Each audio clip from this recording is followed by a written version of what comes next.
Salam əziz və dəyərli tələbələr. 8 fevral 2026-cı il tarixində master nömrə 1 tədris mərkəzində keçirilmiş ümumi sınaq 9 imtahanının rus dili fənni üzrə suallarının izahını sizə mən Reyhan müəllimə təqdim edəcəm. Bildiyiniz kimi xarici dildə ilk öncə dinləmə mətni olur və gəlin vaxt itirmədən dinləmə mətninə qulaq asaq, onun yazılı versiyası ilə tanış olaq, ondan sonra suallara keçid edək. Buyurun dinləyin. Послушайте текст и выполните задание с 1 по 5. Черная лисица. В наших лесах снежной зимой неожиданно появилась очень редкая гостья – черная лисица.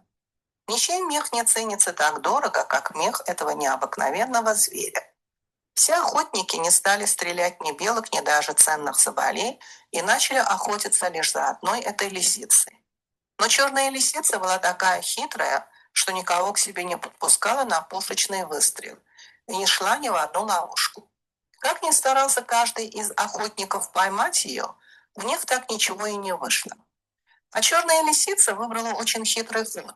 Как только охотник начинает идти за ней, она не подпускает его близко, делает круг, выходит сама на его след и ходит за ним по лесу. Так охотники кружились, но никто не мог ее поймать. Но вот один юный следопыт понял эту хитрость осторожной лисы. Никому ничего не сказав, он расставил повсюду по круговой тропинке капканы. Снегом их запорошил, чтобы ниоткуда не было видно. Спрятав в кустах самострелы, веревочки, которые стрелу спускают, через трубку провел. Он ходит осторожно, и черная лисица, такая неуловимая, от него ни на шаг не отстает. Он через все веревочки и капканы перешагивает, и черная лисица через них перепрыгивает. Кружил Зверолов, кружил, да так закружился, устал, что и не вспомнил про одну из веревочек, и, как назло, нечаянно задел ее ногой. Острая стрела попала ему прямо под колено. Он добрался домой с огромным трудом, и этой зимой из-за травмы больше уже не охотился. А неуловимая черная лисица так и бесследно исчезла. Bu bizim dinləmə mətnimiz idi. Gəlin tərcüməsinə baxaq. Görək söhbət nədən gedir ki, sualları işləyəndə bizim üçün daha rahat olsun. Söhbət qara türküdən gedir. Bizim qarlı qışda bizim meşələrdə gözlənilmədən nadir bir qonaq, qara tülkü peyda oldu. Bu qeyri-adi heyvanın xəzi qədər dəyərli başqa heç bir xəz yoxdur. Ovçular dələləri və hətta qiymətli samurları belə ovlamaqdan vaz keçib yalnız bu tülkünü ovlamağa başladılar. Amma qara tülkü o qədər hiyləgər idi ki, heç kimi yaxına buraxmırdı. Burada этот напушечный выстрел məcazi mənadadır. Yəni atəş məsafəsinə buraxmırdı. Və heç bir tələyə düşmürdü. Hər bir ovçu onu tutmağa nə qədər çalışsa da heç biri buna nail ola bilmirdi. Qara tülkü isə çox ağıllı bir taktika seçmişdi. Ovçu onu izləməyə başlayan kimi qara tülkü ona yaxınlaşmağa imkan vermir, dövrə vurur və özü onun izi ilə meşə boyu onun ardınca gelirdi. Beləcə ovçular dövrə vururdular, amma heç biri onu tuta bilmirdi. Lakin gənc ləpirçilərdən biri ehtiyatlı tülkünün bu hiləsini anladı. Heç kimə heç nə demədən dairəvi bir cığır boyunca tələlər qurdu. Heç yerdən görünməsin deyə o tələlərin üstünü qarla örtdü.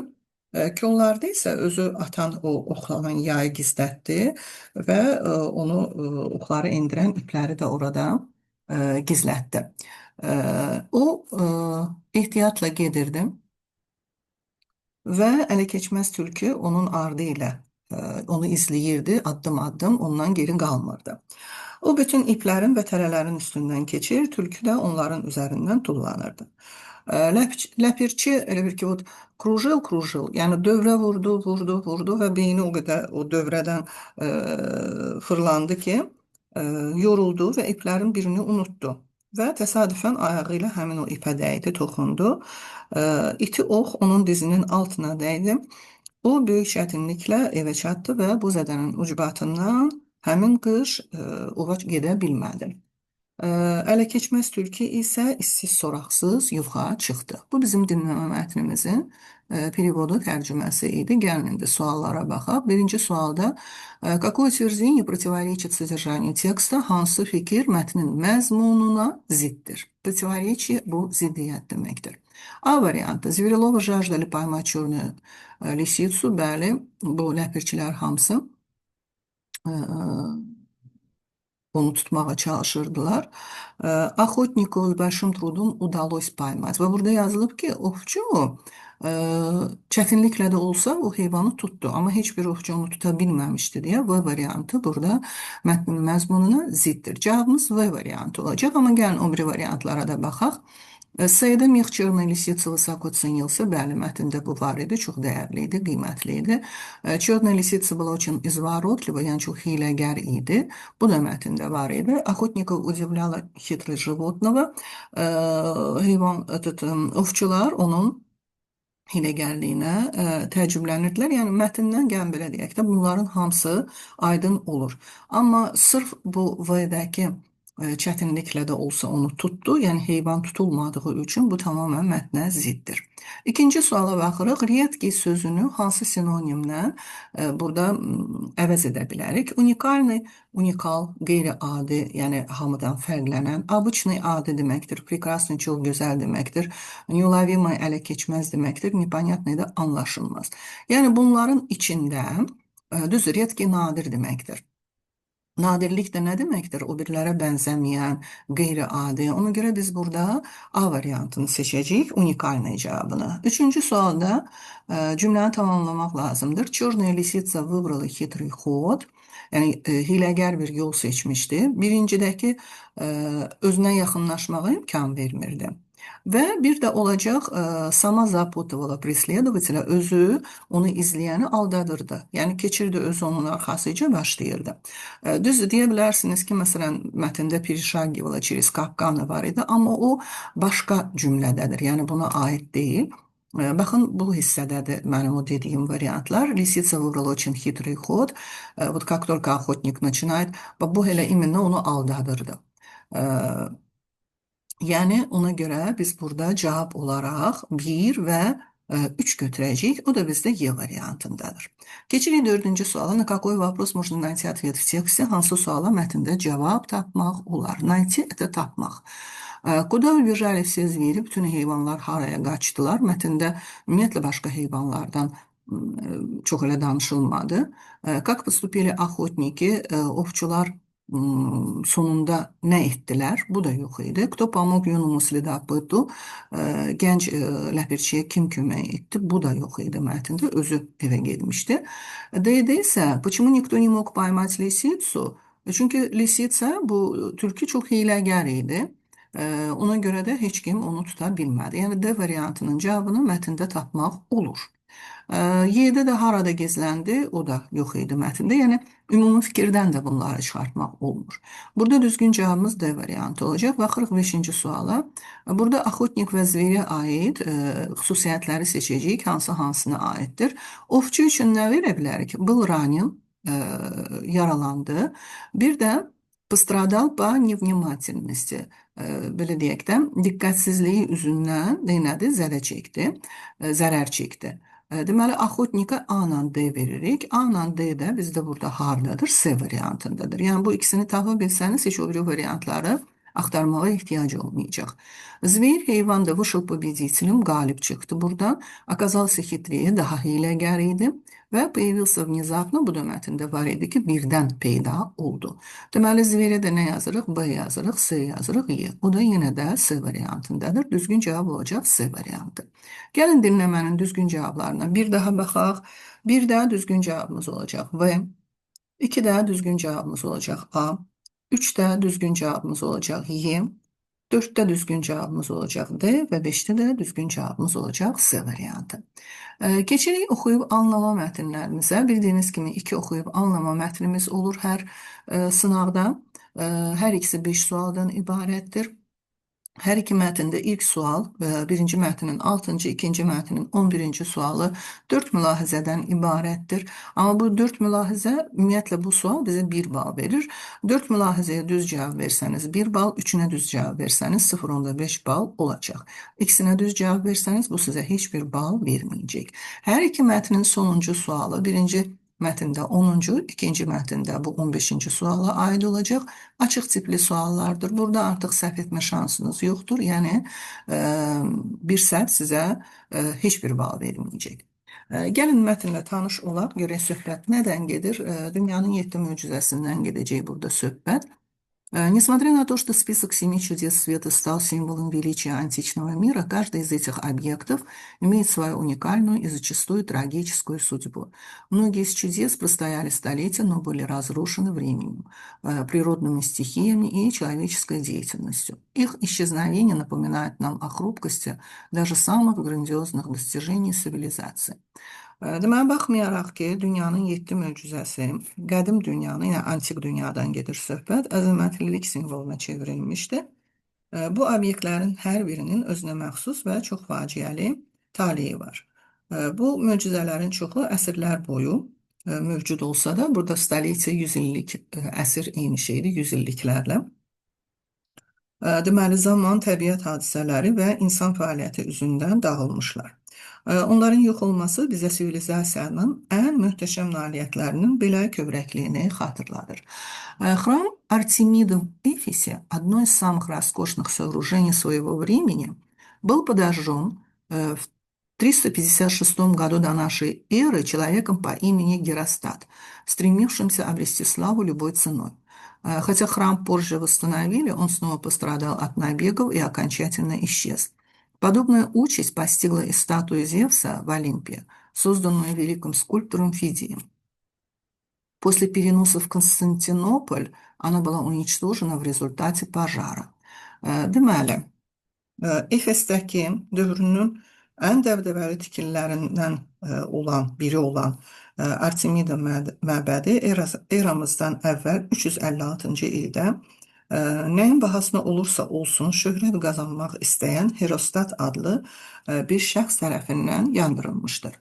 Məbəd sonradan bərpa olsa da çoxlu sayda basqınlara məruz qalaraq tamamən yoxa çıxıb. Oxşar aqibəti böyük heykəltaraş Fidias tərəfindən yaradılmış Olimpiyadakı Zevs heykəli də yaşayıb. Konstantinopola köçürüldükdən sonra o yanğın nəticəsində məhv olub. Мавзолей в Галикарнасе и Колос Родосский были разрушены сильнейшими землетрясениями. При этом отдельные элементы колоса долгое время оставались лежать на земле, пока не были разобраны на металл.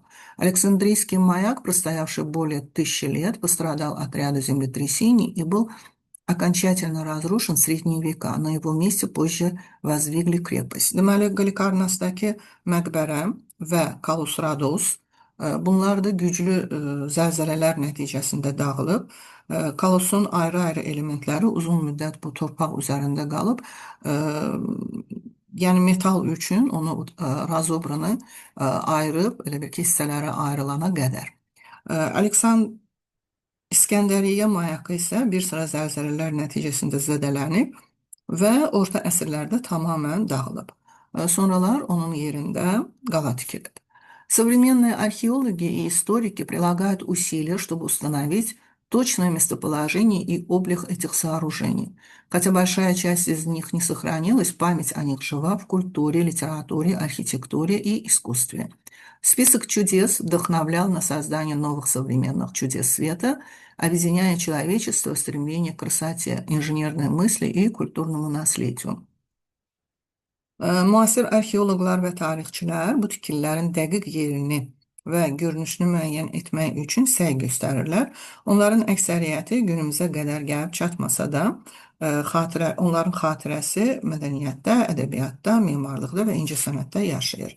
Möcüzələr siyahısı bəşəriyyəti gözəllik, mühəndislik və mədəni irs axtarışında birləşdirən yeni dünyanın müasir möcüzələrinin yaradılmasına ilham verib.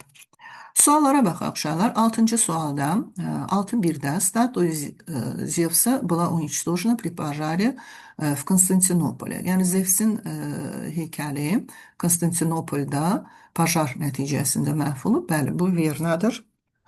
Sonra, после разрушения обломки колосса Родосского были разобраны на металл. Yəni dağılandan sonra bunu metal üçün istifadə ediblər. Bu da doğrudur. Artemida məbədi 356-cı ildə yandırılıb, amma bu bizim eradan əvvəl olduğu üçün bunu Neverna götürürük. Və Gerastat burada deyir ki, Artemida məbədini ona görə yandırdı ki, belə deyək də, yazıçıskı svitilişi dinsizlik məbədi olduğu üçün. Amma orada məşhurlaşmaq üçün elədiyi üçün biz bunu da Neverna götürürük. 7-ci suala baxırıq. Что объединяет судьбу Мавзолея в Галикарнасе и Колосса Родосского? Yəni bu ikisini taleyini birləşdirən nədir? Onlar ikisi də belə deyək də hər ikisi bu землетрясение davam gətirə bilmədi. Burada da nə verir bizə? Были разрушены сильнейшими землетрясениями. Deməli, burada nə götürürük uşaqlar? D variantı götürürük.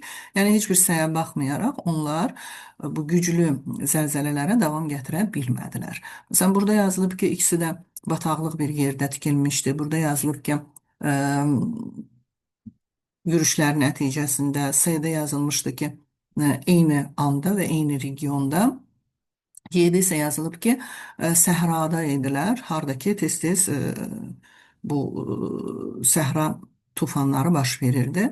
Yəni, o variantların heç biri bunlara uyğun gəlmir, amma D variantı uyğundur. 8-ci suala baxırıq. Raskoşni sözünü mətndə nə ilə əvəz etmək olar? Raskoşni əslində çox gözəl, dəbdəbəli, bahalı mənasında işlənir və gəlin baxaq görək buradakı hansı sözlər buna uyğun gələ bilər. Deməli, pışnı biraz belə yekə mənasındadır. Elegantlı, elegant, bagati düzü zəngindir. Amma burada məsələn великолепный sözü olduğu üçün bura великолепный uyğun gələ biləcək. Çünki одно из самых великолепных. Bogатый versə, bilirsiniz necə? Bu bogatый burada zəngin mənasında işlənir. Amma burada görüntü olaraq çox belə dəbdəbə, insana belə bir baxanda heyranlıq duyduğu, möhtəşəmlik mənasında verilib burada raskoşni. Yəni, hər sinonimi bura qoymaq olmaz.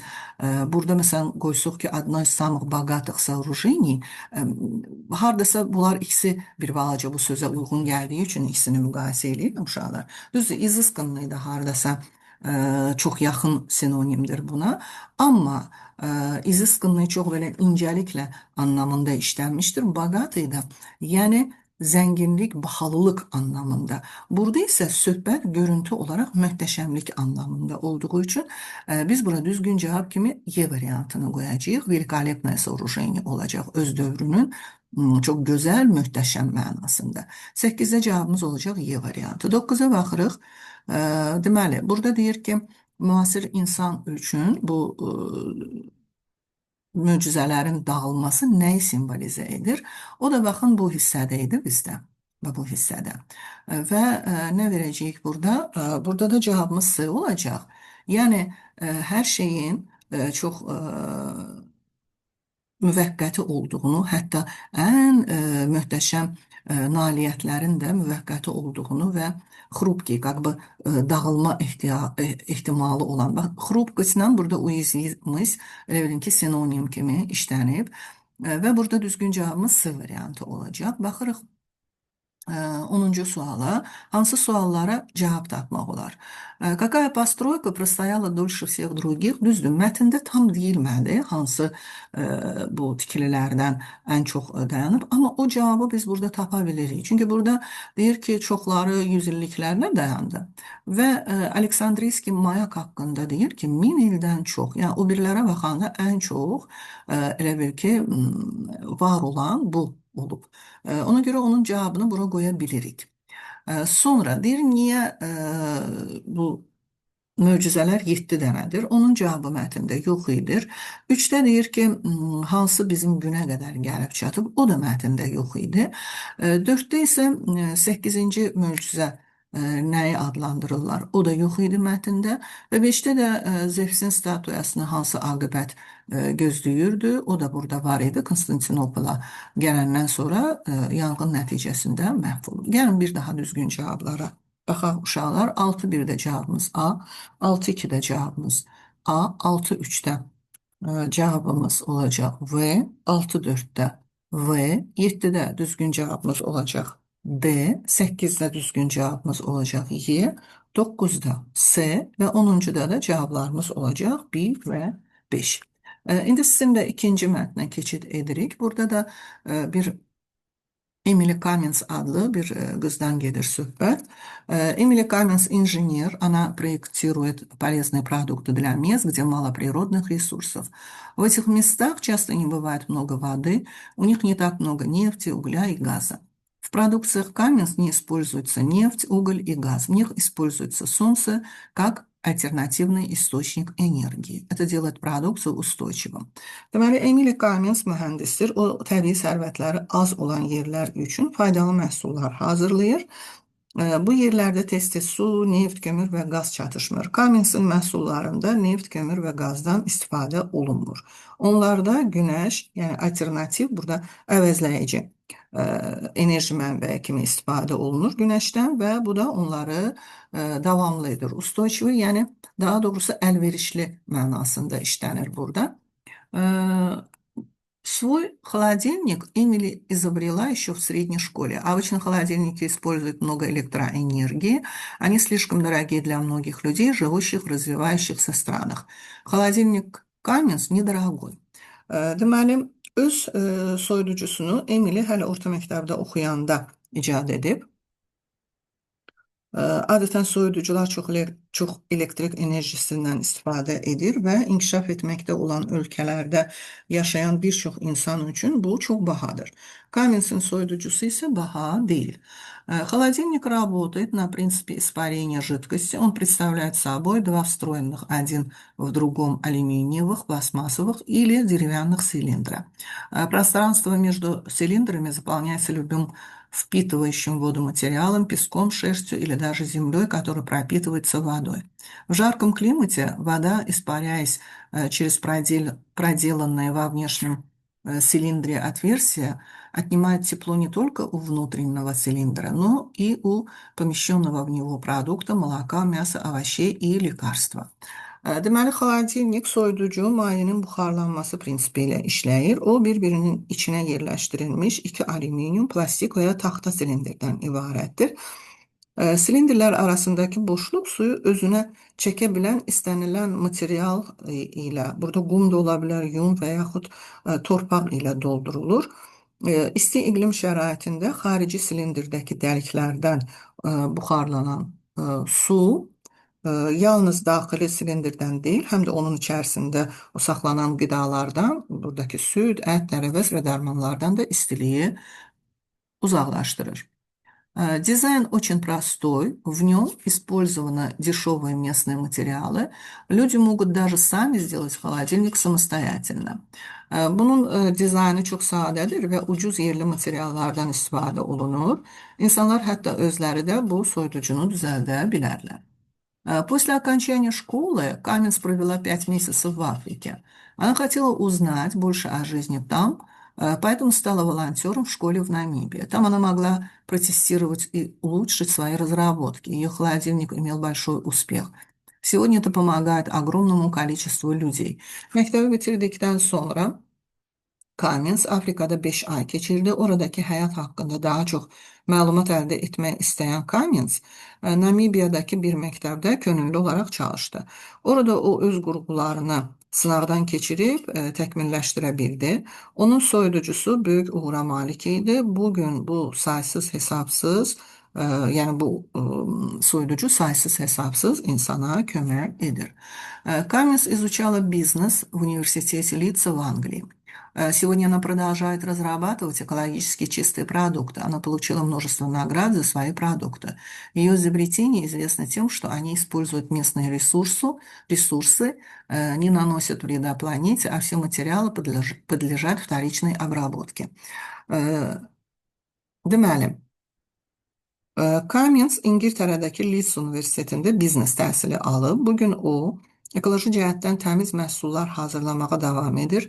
O, öz məmulatlarına görə çoxsaylı mükafatlar alıb. Onun ixtiraları yerli resurslardan istifadə, ekoloji cəhətdən təmiz olması və təkrar emala uyğun ola bilməsi ilə tanınır.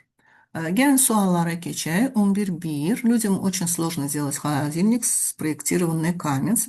Burada deyir ki, çox çətindir eləmək insanlara bu soyuducunu, amma mətndə də var idi ki, özləri də onu düzəldə bilirlər. Ona görə bu неверно.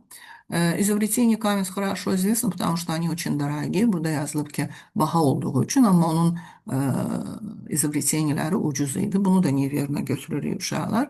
Cummins изучала бизнес в школе в Namibia. Biznesi Leeds'də İngiltərədə alıb, amma Namibiyada könüllü olaraq işləmişdi. Bu da неверно olacaq. Изобретение Cummins помогла людям, живущим в развивающихся странах. O da baxın bu hissədə idi o. Deməli, bunu da A götürəcəyik. Baxırıq 12-yə. Устойчивый mətndə hansı mənanı işlənib, hansı mənada işlənib. Hərfi götürsək, uşaqlar, устойчивый davamlı, dözümlü deməkdir. Amma burada bayaq da tərcümə eləyəndə vurğuladığım kimi, yəni bu daha əlverişli, daha uyğun mənasında gedir. Gəlin bir-bir baxaq variantlara. A-da deyir ki, başqalarına bənzəməyən öz nəslində deyir, yeganə olan. V-də deyir ki, yəni kачество və количество sayına görə həddindən çox böyük olan. S-də deyir ki, yəni onun içində artıq xarab olub və ondan istifadə etmək olmaz. D-də də deyir ki, artıq bu səviyyədə davam etməsi mümkün olmayan. Y-də deyir ki, naturalные продукты, bunlar bilirsiniz, natural ərzaqlar və enerji burada ətraf mühitə ziyan vermədən istifadə olunması mümkün olan. Yəni bu elə bizim mətnimizdə sırf bu mənada işləndiyi üçün biz burada Y variantını düzgün cavab kimi götürəcəyik. Baxırıq 13-ə.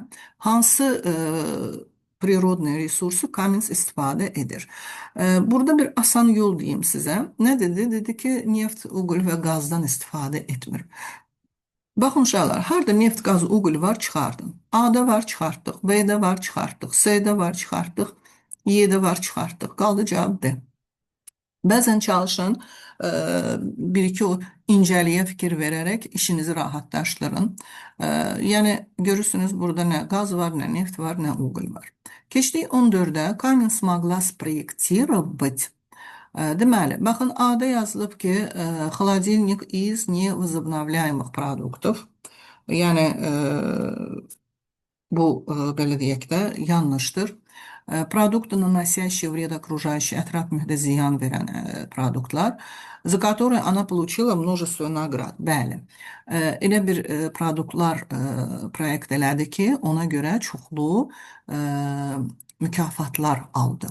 Cavab C olacaq uşaqlar. Burada çox enerji istifadə edənlərdir. Burada da hansılar ikinci emala imkan vermir, amma sonunda verilmişdi ki, подлежат вторичной обработке.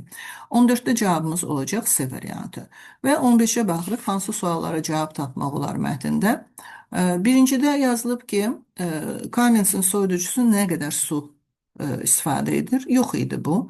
İkincidə, когда Cummins разработала новый холодильник, məktəbdə oxuyanda. Sonra, üçüncüdə, почему Cummins уехала в Afriku? Niyə Afrikaya getdi? O istəyirdi ki, orada volontyor işləyərək oradakı həyat haqqında məlumat bilsin, daha çox öyrənsin. 4-də də verir ki, сколько времени потребовалось Cummins на обучение бизнеса? O yox idi mətndə. Və 5-də, когда Cummins получила свою первую награду. Öz ilk mükafatını nə vaxt alıb? O da yox idi. Bu bizim ikinci mətnimiz idi. Bir daha düzgün cavablara baxaq. 11.1 və 11.2 və 11.3 və 11.4a. 12-də düzgün cavabımız olacaq Y, 13-də düzgün cavabımız olacaq D, 14-də düzgün cavab olacaq C və 15-də də düzgün cavabımız olacaq 2 və 3. Keçirik qapalı suallara, yəni qrammatik suallara. 16-cı sualda predloqlar qoyulmalıdır yerinə. Moskvanın mərkəzində bu V ilə olacaq. Nedaлеко, далеко bunlar həmişə от predloqunu tələb edir. Və variant olaraq da V ilə D-də gördüyünüz kimi yalnız sonuncu xaric hamısı eyni gedir. Və əsas da sonuncunu dəqiqləşdirərək dünyada deyəndə dünyanın içindən gedir söhbət, o da в мире olacaq. Gəlin bir daha qoyaq bunları yerinə. В центре Москвы, недалеко от Кремля, находится одна из самых крупных библиотек в мире, Государственная библиотека России. Cavabımız olacaq D variantı. 17-yə baxırıq, sinonimичное предложение.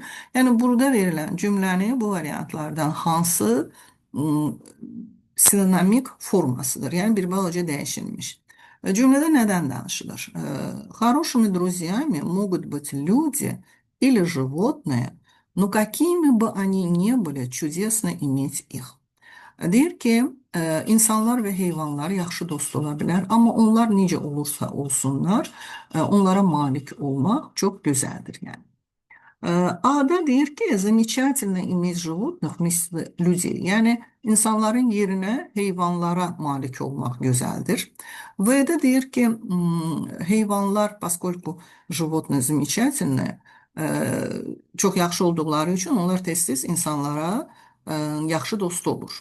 S'də deyir ki, yəni fərq etməz, insan və yaxud heyvan olsun, yaxşı dosta malik olmaq çox gözəldir. Yəni bunun sinonimi kimi S'dir. Fikir eyni fikirdir. Yenə də bir D ilə Y-yə baxaq. Burada deyir ki, heyvanlar insanın çox gözəl dostu ola bilər. Y-də də deyir ki, insan üçün heyvanlarla dostluq etmək çox vacibdir. Yəni bunun sinonimiçli cümləsi S variantıdır uşaqlar. 17-də düzgün cavabımız olacaq S variantı. 18-ə baxırıq, hansı sözlər həm isim, həm sifət kimi işlənə bilər. Burada da dediyim kimi uşaqlar, bu sözlər həm isimin sualına cavab verməlidirlər, canlı da ola bilər, cansız da ola bilər, кто və yaxud что sualına və həm də sifət kimi istifadə oluna bilərlər. Burada mesela теплые, nizkие, умные bunlar только xarakterik xüsusiyyətlər bildirir. Взрослые, böyüklər. Kim? Böyüklər. Azərbaycan dilində də görürsünüz kim sualına cavab verir. Amma взрослые люди desəm, какие люди sifət kimi işlətdim. Родные, doğmalar, кто? Amma desəm ki, родные, nə bilim, друзья или родные люди, hələ люди ilə gedək. Yenə də olacaq doğma insanlar. Sifət kimi işlətdim. Какие люди? Bir də близкие, bu da yenə yaxınlar mənasında gedir. Kim işlədə bilirəm? Это мои близкие, это кто? Bir də var yenə близкие люди. Baxın, hər üçünə люди sözünü qoydum. Какие люди близкие? Deməli, 2, 3, 6 variantı bizdə hardadır? S-də.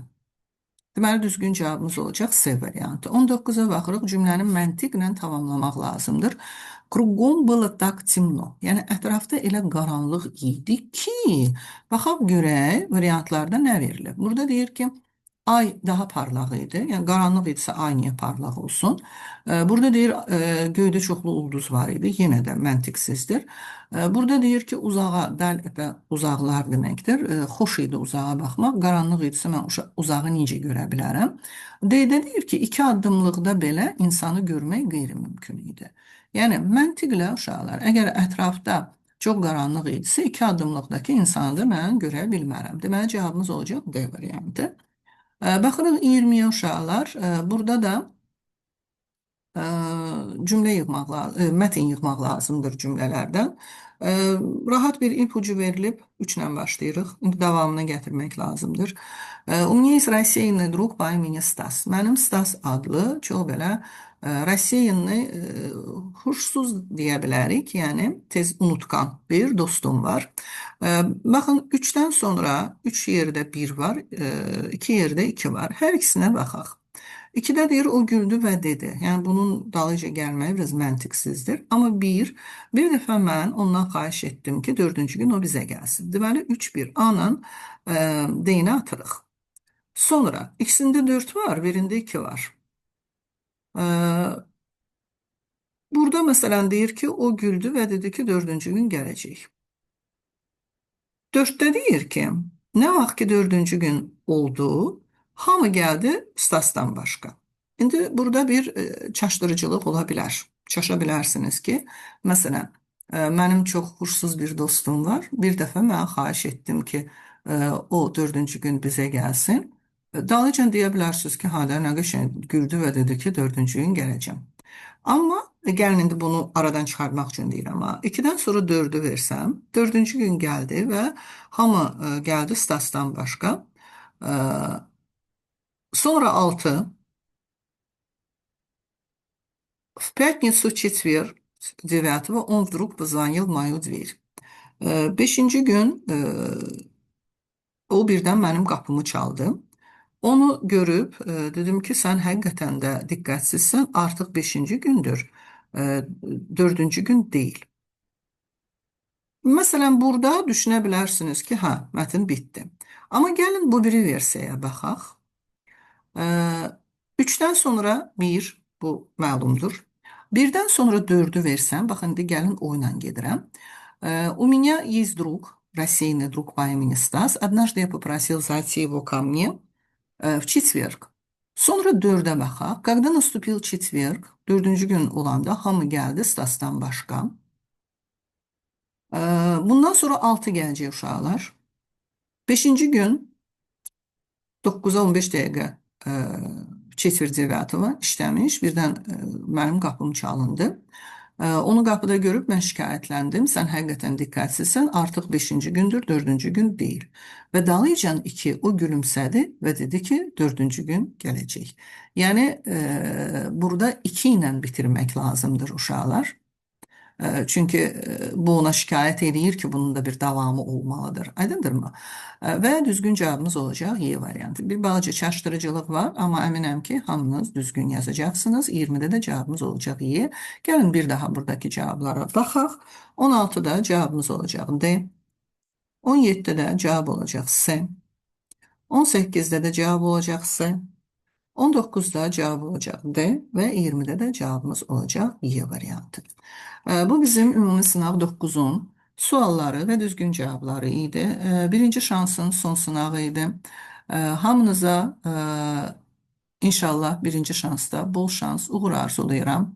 Güzel nəticələr arzulayıram. İnşallah hər şey ürəyinizcə, könlünüzcə olar. Sağ olun. Allah amanında olun.